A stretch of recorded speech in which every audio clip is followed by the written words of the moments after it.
Yo les scènes, bienvenue sur DBT, une vidéo sur Dragon Ball Super. C'est la review du chapitre 40, déjà le 40e chapitre de Dragon Ball Super, ça fait beaucoup je trouve. Évidemment, les chapitres récents c'est 45 pages, donc imaginez, Toyotaro a déjà fait beaucoup de chapitres de 45 pages, pas les premiers chapitres si vous avez acheté le manga Dragon Ball Super que vous voyez. Pas ici, je crois qu'il est quelque part derrière là-bas dans la bibliothèque, ou alors il est dans la bibliothèque là-bas, je sais plus. Et bien vous savez que les premiers tomes ne contiennent pas 45 pages par chapitre, mais ensuite ça a évolué, et là ça fait bien 10-15 chapitres faciles, voire plus, qu'il est déjà sur du 45 pages. Ouais. Donc ça fait de grosses histoires, au moins depuis l'arc Trunks du futur. On avait émis quand même des critiques sur le dernier chapitre, parce qu'il y en avait. Il y a des points positifs toujours, tout n'est pas tout blanc, tout noir, on le dit tout le temps. Il faut savoir faire la part des choses, et il faut savoir voir ce qui est bien fait, ce qui est fidèle à Dragon Ball aussi. C'est une chaîne sur Dragon Ball, donc généralement on aime bien quand ça trahit pas trop. Hein. Et il faut dire aussi les trucs qui vont pas. Et là, aujourd'hui, avec ce chapitre 40... Il y a des choses à dire. Il y a des choses à dire. Il y a des choses à dire. On va résumer rapidement le feu de l'action. J'imagine que si vous regardez de toute façon cette vidéo, c'est que vous êtes au courant de ce qui s'y passe. On a un Vegeta qui, de colère, propulse Toppo hors du ring, hein, qui du coup retombe sur une petite plateforme, un petit morceau d'arène. Très rapidement aidé par Dispo, puisqu'il est plutôt mal en point, notre Toppo. Ouais, totalement, il est en dehors de l'arène, il va tomber, il va shooter d'un rocher, et c'est Dispo qui l'attrape juste avant que Frieza ne détruise une parcelle de ce débris de l'arène, et il se réfugie du coup au loin sur un autre débris, mais du coup il se retrouve pris au piège. Ouais, il se retrouve pris au piège. En parallèle de ça, on a un Vegeta qui, de colère, du coup cette fameuse colère qui a expulsé Toppo, atteint apparemment pas une nouvelle forme, mais il atteint quelque chose, on reviendra après dessus.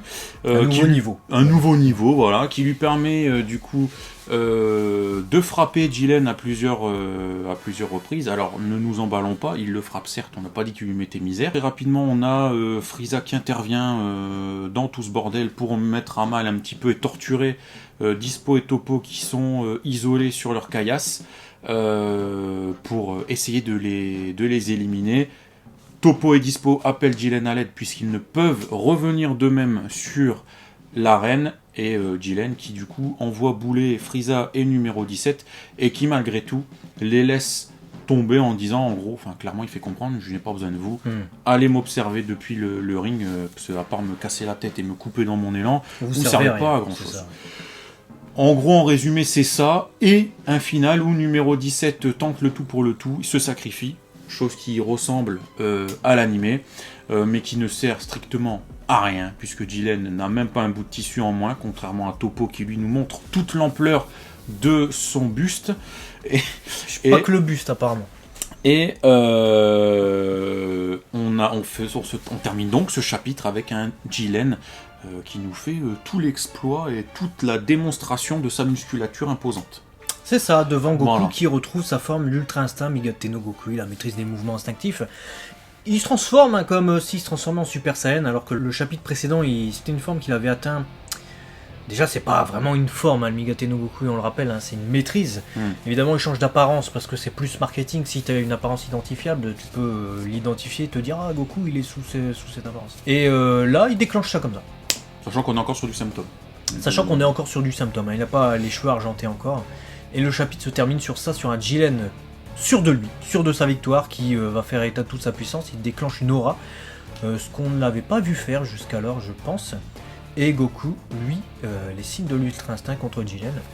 Je me demande, là, pour une fois dans les chapitres Dragon Ball Super, je me demande, enfin, c'était un peu pareil avec Gohan et Kefla, et on avait été déçus, mais là je me demande qu'est-ce qu'ils vont faire, tu vois. Parce que Goku contre Jiren, dans l'animé Les Signes de l'Ultra Instinct, il y avait un beau combat, mais il avait été interrompu par Vegeta, et Goku après n'avait plus de force, et il avait dû redéclencher totalement l'Ultra Instinct, et là il s'était éveillé au véritable, avec les cheveux argentés, et il avait laté Jiren. Là ok, il reste Vegeta, il allait épuiser Vegeta. Est-ce que Vegeta va rentrer encore une fois dans le game pour finalement interrompre Goku en plein combat et sortir, et Goku peut-être épuisé, va s'éveiller une nouvelle fois à l'Ultra Instinct.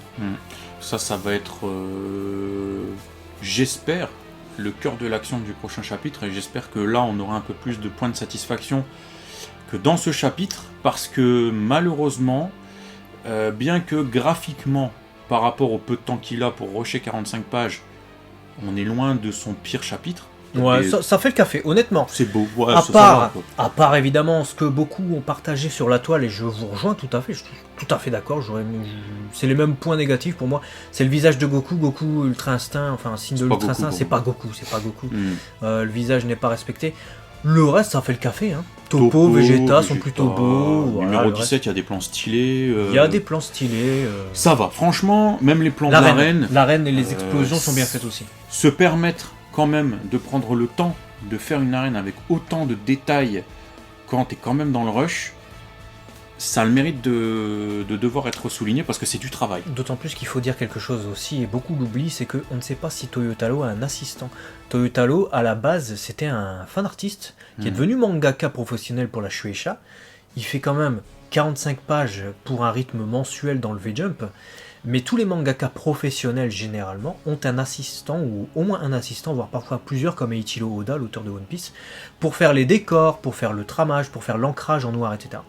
Si Toyotaro est tout seul, alors là, effectivement, c'est un exploit de réussir à faire autant de pages comme ça tout seul. On espère qu'on aura. J'aimerais bien avoir la réponse un jour. J'aimerais bien, c'est toujours intéressant. Ouais. Et puis même pas qu'il sorte de l'ombre, mais qu'on puisse au moins mettre un nom sur. Même Toriyama avait un assistant, oui. Ouais. Donc voilà, sur l'aspect graphique, c'est quelque chose de positif. Sur l'aspect scénaristique, c'est autre chose. Là, ils se sont dit, on s'est compris. Et on va revenir, justement, on voulait faire un petit résumé de 5-6 minutes en début de vidéo, justement, pour condenser ce qui s'y passe, condenser les informations positives, et là, on va rentrer dans le détail de ce qui va pas. On va commencer par Vegeta. Vegeta, début de chapitre, il nous dit qu'il en a marre d'être dépassé par Kakaroto, il est toujours au-dessus de lui, c'est un peu le discours qu'on retrouve habituellement, mais là, je sais pas toi, là je te donne mon impression, et je vous donne aussi mon impression à la lecture. J'ai eu l'impression que c'était un fan de Vegeta qui parlait. Pas Vegeta. J'ai eu l'impression que c'était un fan ou un fanboy, tu vois, on va pas être désobligeant non plus, de Vegeta qui parlait. Qui disait, ouais, il y en a marre que Vegeta il soit tout le temps dépassé, non, il vaut mieux que ça, c'est pas normal qu'il se fasse toujours battre, il devrait être à égalité avec Goku pour tout ce qui s'entraîne quand même. J'ai eu l'impression de lire ça en fait. Les avis, vous savez, des fans, quand on regarde des épisodes de Dragon Ball et qui postent en commentaire, moi je trouve que Vegeta aussi, j'ai lu ça en fait, dans le début de chapitre. Et c'est exactement ce que j'ai retrouvé. En début de chapitre, pour moi, c'est un fan service 100% de Vegeta.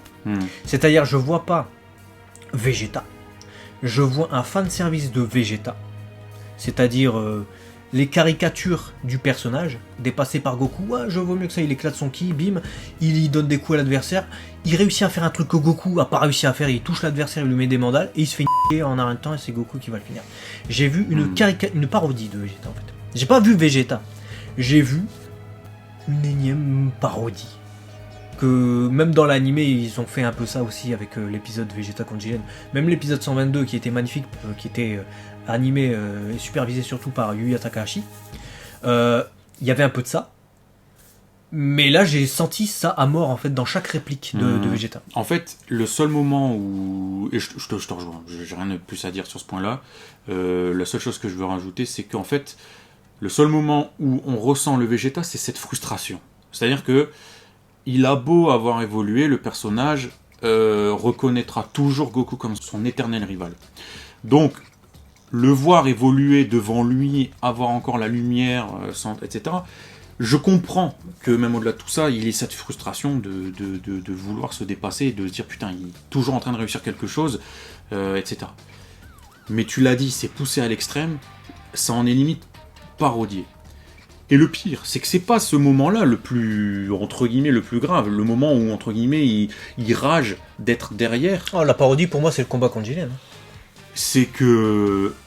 Alors, tu as Vegeta qui, là, deuxième point d'interrogation, atteint un niveau. Mais quel est-il ? C'est-à-dire que ça n'est absolument pas le Migate no Gokui, mais on a du mal à se dire que c'est le Super Saiyan Blue 100% maîtrisé, puisqu'il n'a plus d'aura. Donc c'est pas ça. Il n'y a pas d'aura en Super On Saiyan te Blue. dit... Enfin, Beerus nous dit... Ouais, son aura tout entière a changé. Donc c'est que lui note un changement, qui doit être un changement pour nous aussi. Jiren note qu'il est beaucoup plus puissant qu'avant. Voilà, donc on se dit, tiens, c'est peut-être le Vegeta Evolution, hein, la nouvelle forme de Vegeta qu'on a eu dans l'animé, avec cette forme avec un bleu un peu plus foncé. Mais ça ne correspond, en termes de Kala Design, de pupille et de toutes ces choses-là, pas du tout. Alors là, il va falloir nous expliquer pourquoi recréer encore une incohérence. Alors je sais pas si c'est une incohérence, mais quelque chose de encore différent, alors que quelque chose était déjà prédéfini, pré-tracé, même niveau marketing, il y a des cartes qui sortent, le nom est apposé, tu vois, il y avait déjà une forme. Donc si tu veux faire ça, respecte cette forme. Je suis totalement d'accord et je vais être franc avec vous, hein, parce que, à l'instar de certains formats live ou tout ça, on se permet aussi de vous donner nos avis un peu sur le chapitre, en plus d'une analyse de la technique, du scénario, des fidélités par rapport au truc. Et là, mon avis est de toute manière basé sur ce qu'on a déjà eu dans le manga de Toyotaro. Parce que je ne vais pas faire l'erreur de prendre comme référence l'animé, où l'animé nous donne des formes différentes pour Goku et Vegeta, notamment le Kaioken pour Goku en Super Saiyan Blue, et le Super Saiyan Blue Evolution pour Vegeta. Là, je vais vous prendre le manga, où Toyotaro lui-même a défini le niveau maîtrisé du Super Saiyan Blue, le niveau donc ultime, de ce qu'on connaissait, comme étant le niveau 100% sans aura, où il pense rivaliser avec des dieux de la destruction. Goku, lui, rivalise avec Zamasu fusionné, du manga en tout cas, et Vegeta se fait quand même massacrer par Beerus, mais il arrivait quand même à lui opposer une petite opposition. Et là, il aurait un autre niveau encore au-dessus. C'est quel niveau? C'est quoi? C'est quelle transformation? Ça n'a aucun sens. C'est du Parce fanservice. Parce que le Super Saiyan Blue maîtrisé, normalement, en termes d'équivalence, ça devait équivaloir, là on n'est pas là pour prendre en référence l'animé, mais par rapport aux adversaires, on prend en référence les adversaires. Là c'est Jiren, avant c'était Zamasu fusionné. Ça devait équivaloir un niveau qui est potentiellement capable de donner des coups, tu vois, mais qui n'arrive pas à battre l'ennemi. Donc on va dire c'était le Super Saiyan Blue Kaioken et le Super Saiyan Blue Evolution. Donc c'est quoi ça? Je sais pas. Tu vois, je vais te dire un ça, truc. pour moi ça n'a aucun sens. Hein. Ouais, ça n'a aucun sens. Quitte à vouloir faire quelque chose à Vegeta. Quitte. Je veux dire, t'as fait le parti pris de nous donner le Super Saiyan Blue 100% maîtrisé. Tu t'es basé sur l'équivalence, on l'avait même déjà dit, du full power qu'on a dans DBZ quand ils sortent de la salle de l'esprit du temps. À la limite, crée-nous le deuxième stade du Super Saiyan Blue 100% maîtrisé, où limite il augmente ses muscles pour mettre 3 tatanes à Jiren de puissance, j'en sais rien. J'y trouverais déjà une meilleure cohérence. Parce que là ça n'a aucun sens. Là ça n'a pas de sens, en fait on se perd. C'est-à-dire, on ne sait pas ce que c'est. Il reste dans le manga avec ses références, et on est obligé, comme tu l'as dit, et c'est ce qu'on ne veut pas, mais on est obligé de se dire, tiens, est-ce qu'il a pensé du coup à la référence animée avec le Super Saiyan Blue? Mais ça correspond pas. Ça correspond pas. Donc voilà, encore un problème. On sait pas, et je veux dire un truc, c'est pour ça que on est à fond dans le fanservice de Vegeta pour moi, parce que ça c'est caractéristique à mort. Le Vegeta qui trouve un power-up, qui tape l'ennemi, et bim, il se fait latter derrière par Jiren. Je m'y attendais, mais dès que j'ai vu Jiren qui fait ouais d'accord, je retiens ton nom, allez boum, vas-y, mets-toi par terre, ça me fait penser à Jiren qui dit d'or guerrier hein, dans l'anime. Et là, c'est pareil. Et pour moi, ce qui vient signer l'apothéose de Vegeta dans le Nawak dans ce chapitre, c'est quand voilà, il atteint un certain niveau, il discute avec Jiren. Jiren lui évoque la nouvelle puissance qu'aurait acquis Goku, qui n'en est pas une, on parle de la maîtrise du Migate no Gokui. Et Vegeta de répondre, l'Ultra Instinct là, je m'en balèque de l'Ultra Instinct, il peut faire ce qu'il veut, moi perso, on m'apprend rien, je suis un loup solitaire, je fais ce que je veux, j'ai ma propre méthode. Je me suis fait tout seul. Il évoque son père. Mais NTM, mais pourquoi il connaît quasiment, il y a quasiment... Mon père m'a pas appris les bases, je sais pas, on s'en fout de ce que tu racontes. Et il nous dit, en gros, je suis ma propre voix, parce que de toute façon, le Migate no Goku, il me correspond pas, blabli blabla. Et alors que 2 cases avant, regarde ce que tu vas dire, et 2 cases avant, il disait je vaux mieux que ça et tout, pourquoi lui me dépasse et tout. Ouais, il s'est transformé de colère parce qu'il se sentait frustré d'être dépassé par le Migate no Gokui. Et là, il atteint une certaine forme qui n'a aucune cohérence, il s'en contente, il se dit c'est bon, j'ai pas besoin du Migate no Gokui qui est au-dessus, je me contente de ça, je suis un loup, je suis machin. Tu fais wow. À quel moment Vegeta ferait ça? À quel moment? Jamais. Jamais Vegeta il fait ça. Vegeta il veut surpasser Goku. Vegeta jamais il va dire, mais jamais de sa vie, il va atteindre un niveau en dessous de Goku et il va faire ouais non c'est bon. Bah moi je fais ça moi. Ça et le pire, c'est Whis qui dit ouais il a raison. Il a raison en fait de suivre sa propre voie parce que de toute façon avec son style il pourra pas atteindre le Migate no Gokui, c'est bien en fait, j'aime bien. Qui 5, 6, 7, 10 pages après, je m'en fous, nous répond ouais en fait la puissance de Vegeta est pas suffisante en fait. Pourquoi on parle de puissance? C'est-à-dire que oui, c'est le mec dans la résurrection de F et dans le manga, vous l'avez vu, qui dit que c'est pas avec la puissance qu'on peut progresser, et même tous les dieux de la destruction n'en sont pas tous capables, c'est justement le Migate no Gokui, les mouvements instinctifs, réussir à agir sans réfléchir. C'est une maîtrise qui fait que le corps bouge sans réfléchir et tu arrives du coup à combattre, donc à atteindre ton adversaire et à esquiver sans justement la réflexion, donc sans la force, sans tout ça. C'est pas une question de puissance du tout. Goku, c'est même pas une question de puissance non plus. Son dépassement, le fait d'avoir trouvé, on l'a vu le chapitre précédent, c'est Toyotaro qui l'a fait. Le chapitre précédent, il a Muten Roshi qui lui donne justement un enseignement. Muten Roshi, le mec, il a la puissance d'un guerrier de Frieza, là, de classe inférieure. Il lui donne, dans Dragon Ball Super en tout cas, attention. Il lui donne la démonstration par le visuel avec des putains de cases où il esquive Jiren, comme ça il fait vas-y, qu'est-ce qu'il y a? Que c'est pas la puissance. Et il lui dit c'est pas la puissance. Et t'as Whis, donc qui nous fait comprendre depuis longtemps que c'est pas la puissance, Goku nous fait comprendre, Kamesini. Et là, Vegeta, il s'élève à un nouveau truc qui résout rien du tout et qui est basé purement sur la puissance, une nouvelle forme avec de aura flamboyante, c'est bien, on est content. Et t'as Whis qui fait ouais, je suis content pour lui, c'est bien, il a trouvé son truc. Et puis après il fait maintenant en fait il est pas assez fort, en fait il y a pas cette puissance là dans Vegeta, ça va pas. Alors qu'on s'en bat les couilles, je veux dire. C'est quoi cette écriture, frère? C'est n'importe quoi. C'est ni fait ni à faire. Et pourtant ça a été bien fait. Ni fait. Mais là, niveau écriture. On a oublié le fait que le Migate no Gokui c'est une maîtrise du détachement total. Mais oui. C'est un détachement total de toi-même. C'est-à-dire ta conscience, limite, tu l'oublies. C'est tes instincts primitifs qui reviennent, qui répondent pour toi. C'est autre chose. C'est pas encore celui qui aura l'aura la plus pétante. Donc là, on est en train, avec juste une case, on révoque tout ce qu'on nous casse la tête à tout ce que Whis nous a dit. Ouais, si un jour tu veux être l'équivalent de Bilus, qui ne maîtrise pas totalement le Migate no Gokui, il arrête pas de nous dire que l'apothéose de ce qu'il faut atteindre, c'est la maîtrise des mouvements instinctifs. C'est ce qu'il nous dit depuis le premier moment où on les voit s'entraîner, c'est ce qu'ils doivent avoir. Et quand il a pris Goku Vegeta pour élève, il leur disait justement, c'est pas en continuant à vous entraîner comme ça que vous allez rattraper Beerus. Et là, limite, il fait ouais, mais en fait, on peut pas faire de Vegeta. M'arrête. Tu as dit quelques cases avant que un jour ils deviendront les. Allez, bref. Donc passons sur ce truc parce que sinon on va faire une demi-heure. Donc voilà pour le cas Vegeta. Le cas Vegeta, c'est déjà quelque chose. Bon, le cas Vegeta, c'était de la merde.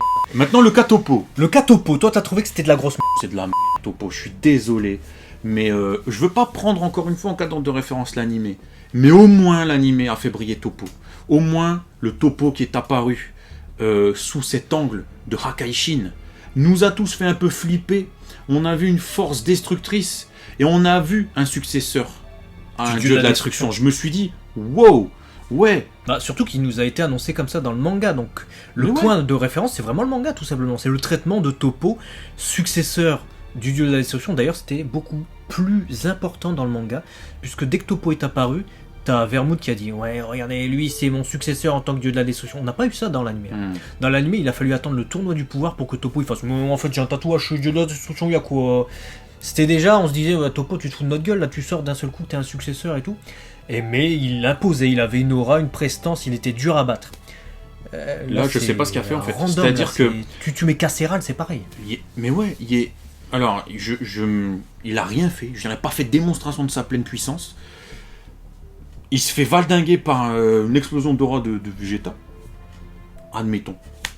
Mais de là être totalement dépassé, pété, plus de stamina, alors que c'est censé être un successeur de la destruction, et qu'on est capable parfois de nous cheater du stamina, nous le trouver je sais pas où pour d'autres persos, donc en fait tu sais trouver du stamina quand t'en veux, et que le gars, ça c'est pas possible, se sente coincé sur un putain de rocher. Un dieu de la destruction potentielle coincé sur un rocher. Le gars il est en train de... Oh, je vais tomber et tout. Mais qui fait ça? Moi je suis Vermoud. Je vous le dis. Je vois ce Gugus. Je me dis mais jamais de la vie je lui donne mon statut. Mais jamais. Jamais de la vie. Et c'est comme ça. Et Dispo. Le roi de la vitesse. Le roi de la vitesse. C'est le roi de la vitesse. Qui vient sauver Topo. Il est pas capable d'esquiver une attaque de Frieza. Il aurait dû faire... Pss, pss. Mais ouais, Normalement, il revient. Normalement, Frieza il le voit même pas, il est déjà revenu sur le ring avec Topo, le mec. Mais ouais, et là non, il reste et tout, on est coincé. Non, tu peux pas sauter, c'est trop loin, écoute. Et il s'amuse, et t'as Frieza qui intervient, c'est le seul limite qui respectait Frieza dans ce chapitre, puisqu'il vient, il fait, en gros, je m'en fous d'abattre un ennemi affaibli, pas affaibli, il s'en fout, c'est Frieza, il est comme ça. C'est le seul bien écrit. Tac, tac, tac, tac, tac, il s'amuse à leur faire du saute-mouton sur les cailloux, déjà, alors c'est super, alors en termes d'efficacité scénaristique, d'intensité, sauter de caillou en caillou comme par hasard, il y a un vide incommensurable, il y a 2 petits cailloux comme ça, comme par hasard il arrive à faire sauter, bon ça c'est autre chose, ouais, c'est moi qui cherche, c'est l'appréciation admettons, et finalement ils se font éliminer comme ça. Je me suis dit c'est pas possible, ils se font éliminer parce que bon Jiren intervient, et puis finalement il les laisse tomber, mais il intervient et il fait rien. Mais ils sont éliminés comme ça. D'ailleurs, voilà. on peut souligner le Jiren, le même que dans l'anime en fait.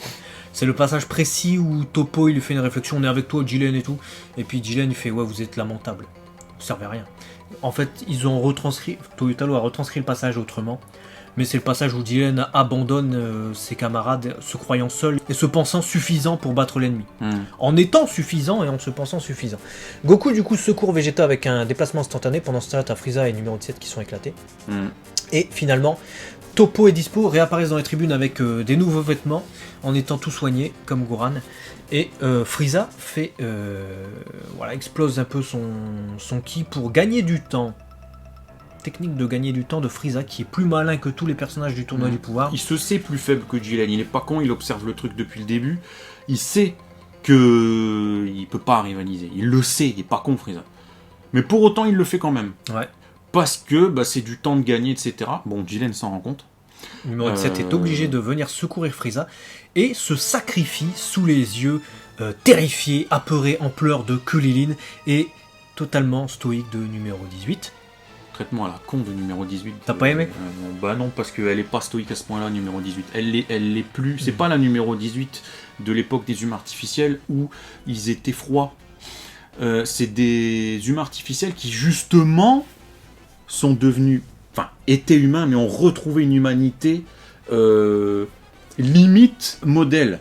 Puisque justement, ce numéro 17 se sacrifie avec un mot final qui est sa famille. Donc on nous met l'accent qu'un humain artificiel peut être bien plus humain qu'un humain. Je schématise. Ouais, c'est ça. Et t'as numéro 18 qui a fondé une famille avec Kulilin, qui a une fille, qui justement a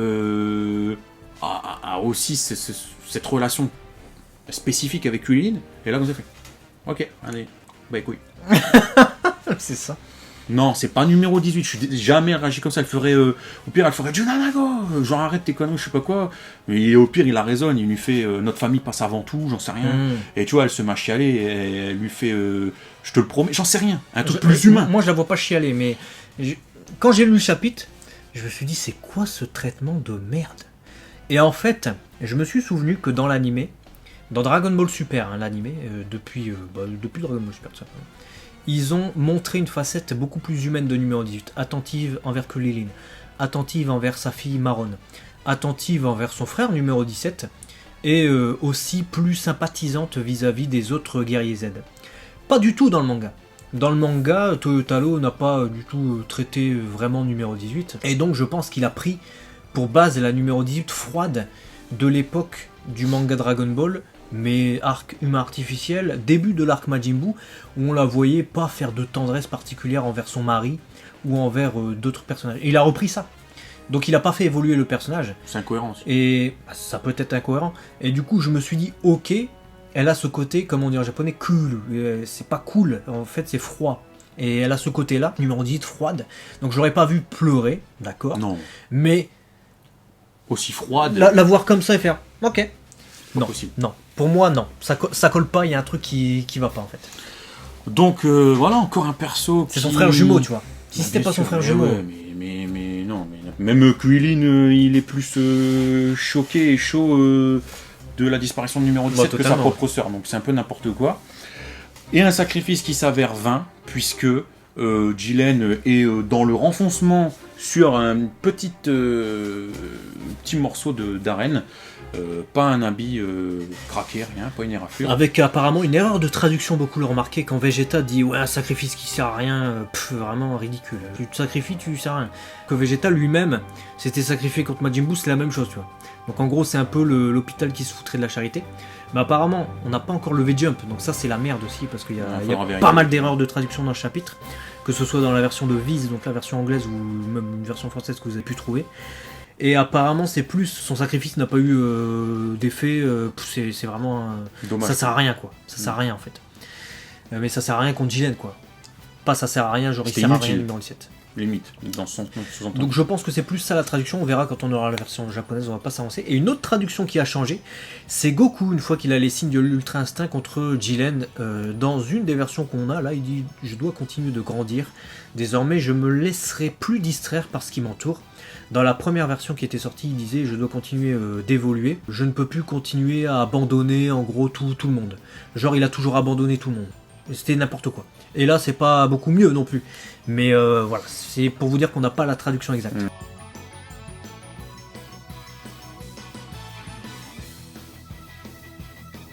Je me laisserai plus distraire par ce qui m'entoure. Bon. Qu'à la limite, ça soit une sorte de... que dans la tournure de phrase, c'est une réponse à l'enseignement de Whis qui lui dit qu'il est moins concentré, tu vois, qu'il est plus facilement... il se déconcentre plus facilement, et qu'en gros... C'est une phrase pour dire il faut effectivement que je sois plus focus sur ce que je fais. Sur ces gardes. Je comprends. Là, d'accord. Mais là, je ne me laisserai plus distraire par ce qui m'entoure. Perso, je pense à un marchand de glace qui passe, il fait ah, un marchand de glace. Tu vois ce que je veux dire? Ouais. C'est genre, je me fais distraire facilement. Moi, je pensais plutôt à je dois continuer à grandir, je me laisserai pas distraire, genre la mort de numéro 17 ne l'atteint pas, tu vois. Ouais, mais tu vois, c'est Alors pas normal qu'il y ait 50 interprétations déjà dans une phrase. Je suis d'accord. Alors que juste avant, tu vois, il dit ouais, je suis touché par la mort du numéro 17, ça me fait chier et tout. Mais, et là, il dit cette phrase. Ça aurait plus de sens, justement, qu'il dit ça parce qu'il veut pas considérer. Mais, disant ça parce qu'il veut pas considérer, ça veut dire qu'il renie, en fait, sa première transformation en Super Saiyan. Parce que, il s'est transformé en Super Saiyan, pourquoi?